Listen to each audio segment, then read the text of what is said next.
Hi, I'm Anna Maria Bliven, a doctoral student slash candidate at UW-Whitewater, and I want to thank Western Academy Management for allowing me the opportunity of sharing my presentation with you today. It is a presentation that is near and dear to my heart, and it all has to do with the online job market as it was before COVID-19 and as it happens to be now.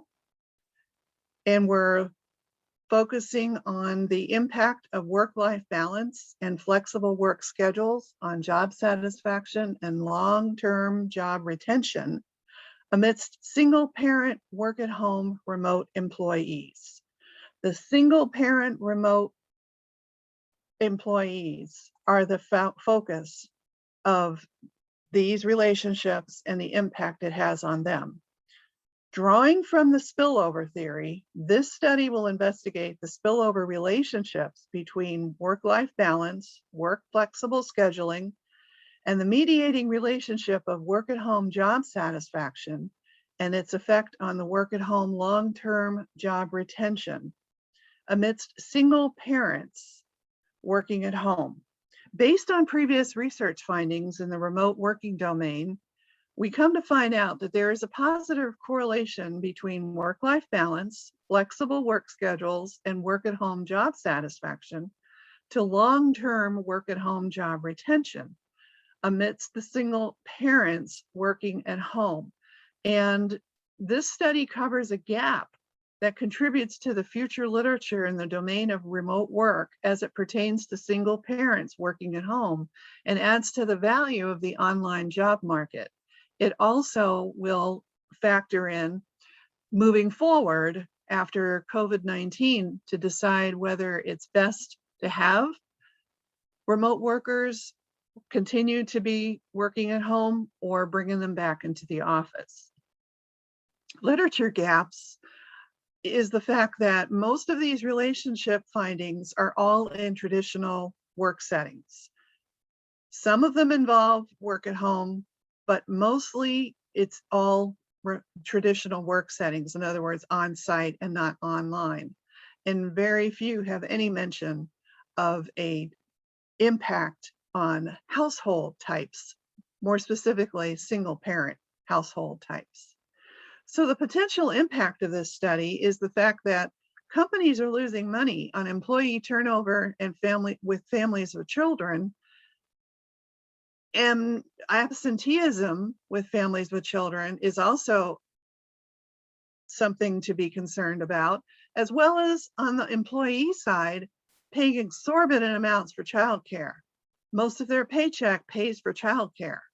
So if you have a remote working environment for single parents, you're saving them on all of the hassle of the childcare situation, but you're also allowing for more work-life balance, flexible job scheduling that has shown in past research to positively impact job satisfaction and job retention.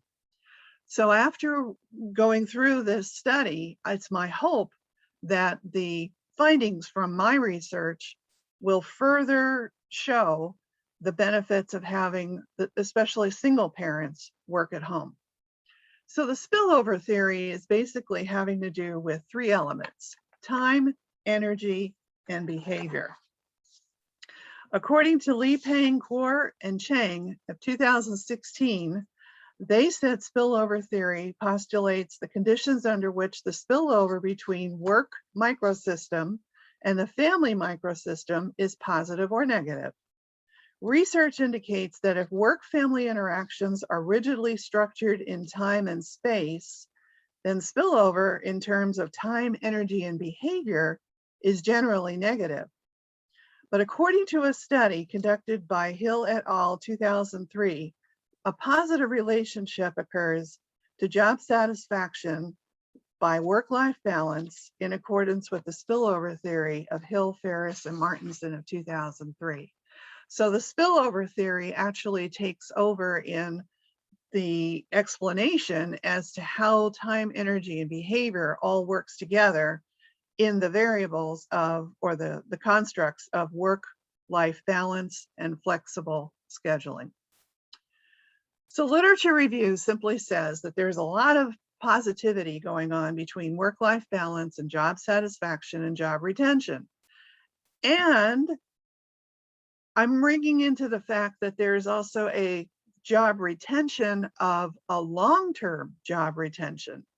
Based on the studies from Flynn, Nunn, Doriel, and Eugen, where they said that they were doing their best to define job retention in the fact that it's between 12 and 36 months or longer.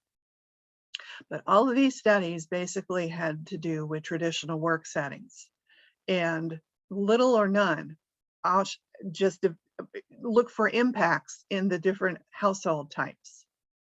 I'm specifically looking for the single parent household types and what impact the relationship between work flexibility as an antecedent variable and work-life balance would have on them.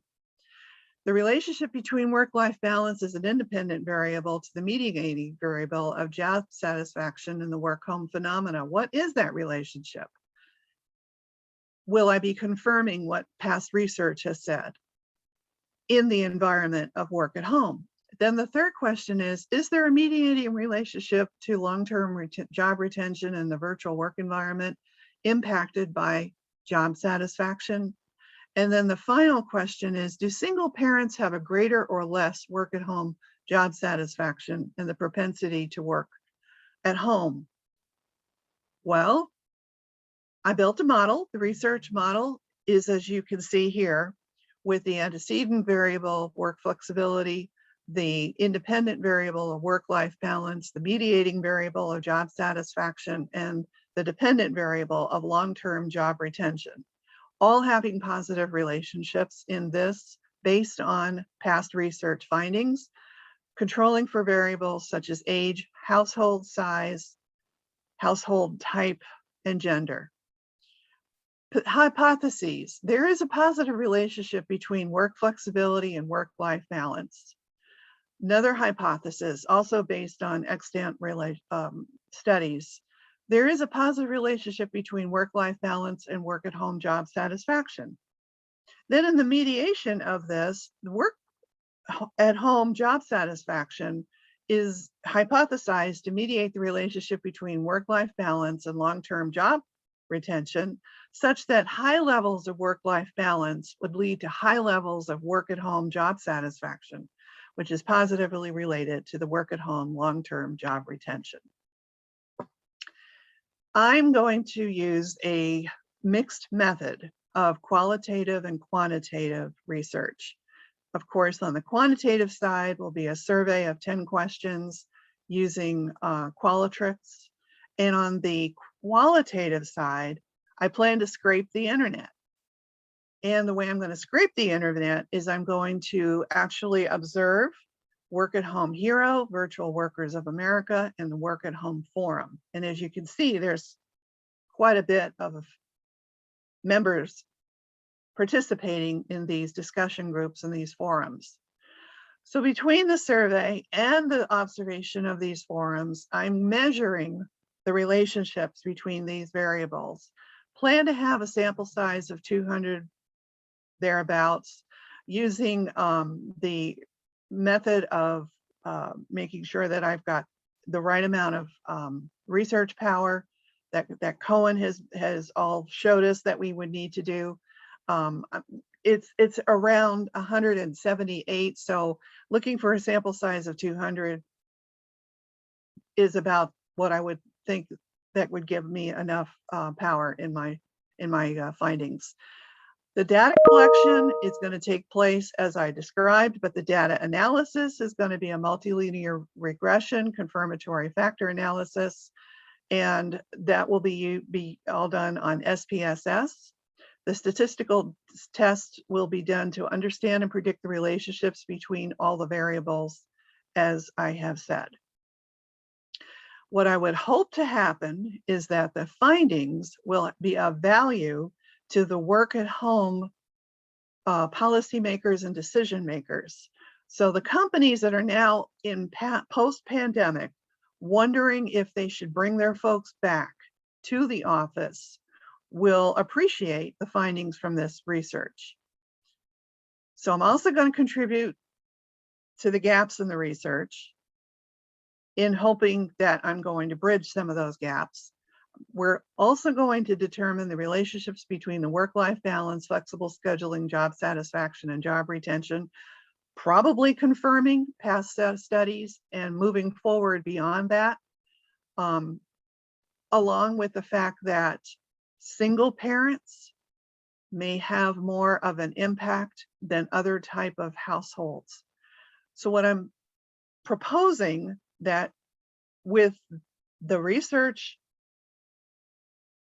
investigation with these variables, as I have stated, will give us more valuable insight as to what is taking place that will positively impact single parents to the point where the companies may say, hey, it's more valuable to us and it's more valuable to our single parent employees for them to remain working at home. I thank you for your attention to my study. I invite discussion and questions, and I'm really looking forward to the interaction that we will have over this investigation as I've proposed it.